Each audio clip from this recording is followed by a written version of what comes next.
সরকারের এবং আপনার গত 10 মাসে আমরা আপনার যতগুলো অনুষ্ঠান আমরা কভার করেছি, আপনি সর্বত্রই বলেছেন যে মূল্যস্ফীতি নিয়ন্ত্রণে আনাটা হচ্ছে আপনার জন্য সবচেয়ে বড় চ্যালেঞ্জ। আপনি বাজেটেও তার প্রতিফলন ঘটিয়েছেন। কিন্তু ব্যবসায়ী সংগঠনদের পক্ষ থেকে এবং সিভিল সোসাইটির মধ্য থেকেও কেউ কেউ বলেছেন যে মূল্যস্ফীতি আপনি যে নিয়ন্ত্রণে আনবেন, এখন যেটা 9-এর উপরে আছে সেটি আপনি 6.5 আনতে চান আগামী জুন নাগাদ, সেটি আসলে আনার কি প্ল্যান সেটি আপনার বা নাকি বাজেট বক্তৃতায় পাওয়া যায়, সেটি আপনি ক্লিয়ার করবেন। এক আর নাম্বার 2 হচ্ছে যে বাজেট প্রণয়নের আগে আপনি অনেকগুলো স্টেক হোল্ডারদের সঙ্গে প্রি বাজেট মিটিং করেছেন। আমার খুব জানার কৌতূহল আপনার কাছে যে প্রি বাজেট মিটিংগুলো থেকে যে সুপারিশগুলো আপনি পেয়েছেন তার আসলে কত শতাংশ সুপারিশ আপনার এই বাজেটে আপনি অন্তর্ভুক্ত করতে পেরেছেন বলে আপনি বলবেন।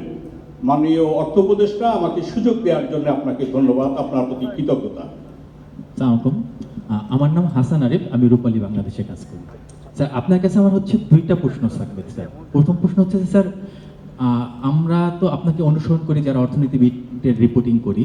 স্যার, সবসময় আপনি বলে আসছেন যে কালো টাকা বা অপরিশোধিত অর্থ সব আপনি নিরুৎসাহিত করার পক্ষে এবং এটা আপনি সুযোগ দেবেন না, কিন্তু আলটিমেটলি স্যার আপনার বাজেটে এই সুযোগটা রয়ে গেছে।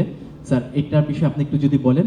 আর একটা বিষয় স্যার হচ্ছে যে আপনি অনেকগুলা হচ্ছে মুদ্রানীতি ঘোষণা করেছেন স্যার, আপনি বাংলাদেশ ব্যাংকের গভর্নর থাকা অবস্থায়। আজকে স্যার হচ্ছে আপনি হচ্ছে প্রথমবারের মতো হচ্ছে জাতীয় বাজেট প্রস্তাব করলেন স্যার। তো এই একজন অর্থনীতিবিদ হিসাবে আপনার মূল্যায়নটা একটু জানতে যাবো স্যার। ধন্যবাদ স্যার। আসসালামু আলাইকুম স্যার, আমার নাম মাসুম মিয়া, আমি চ্যানেল 24 কাজ করি স্যার, উপরে স্যার।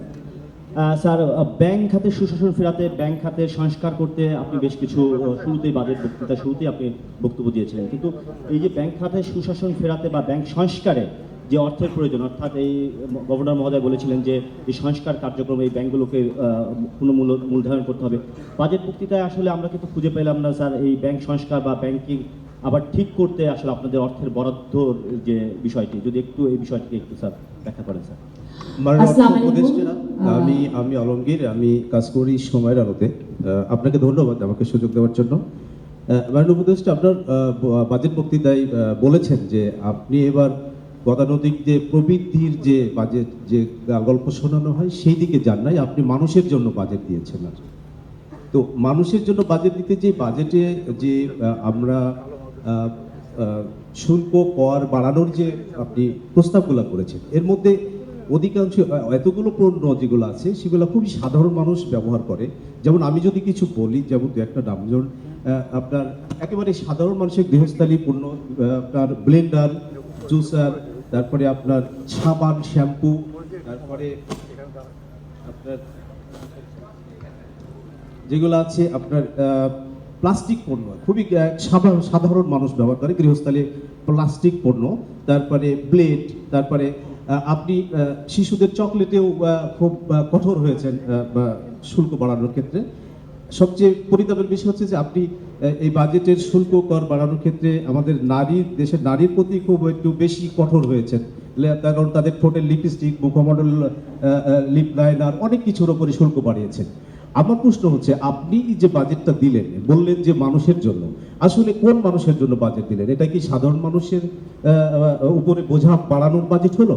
এইটা একটা ব্যাখ্যা দিবেন। আরেকটা বিষয় হচ্ছে যে আপনি এই অর্থ উপদেষ্টা চেয়ারে বসার আগে আপনারা প্রতি বছর যখন বাজেট হয়, আপনাকে আমরা একজন অর্থনীতিবিদ হিসেবে বাজেট যেদিন পেশ করা হয় বা প্রস্তাব করা হয়, সেদিন আমরা আপনার মন্তব্য নেওয়ার জন্য অনেক ফোন দিয়ে আপনি খুব সুন্দরভাবে আমাদের সাড়া দেন, আপনি ব্যাখ্যা দেন আপনার মতো করে। সেই ব্যাখ্যায় আপনি বাজেটের ভালো দিকটাও যেমন বলেন, খারাপ দিকটাও বলেন যে এই জায়গায় ঘাটতি আছে। আপনার কাছে যেমন এই চেয়ারে বসে আপনার কাছে আপনার বাজেটের খারাপ দিক কোনটা? ধন্যবাদ আপনাকে।